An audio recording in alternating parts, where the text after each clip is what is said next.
Ieri domenica 23 aprile è una data importante per il sottoscritto, per la nostra squadra, per il Mestre, per la città, per tutti i suoi tifosi.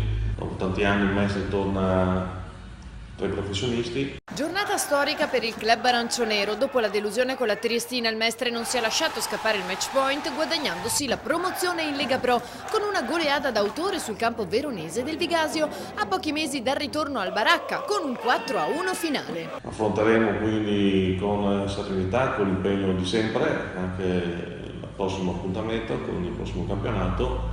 Lega Pro, la società si sta già adoperando per rendere adeguato l'impianto del Baracca per poi poter vedere iniziare la propria squadra sin dall'inizio nel proprio impianto di casa. Grande festa dunque per i tifosi mestrini e non sono mancati i complimenti del sindaco Brugnaro. Forza Mestre e grazie a tutti i tifosi mestrini e a Mestre come città che grazie penso a questo ottimo risultato, importante obiettivo, avrà modo di appassionarsi ancora di più a questi storici colori arancio-neri. Forza Mestre!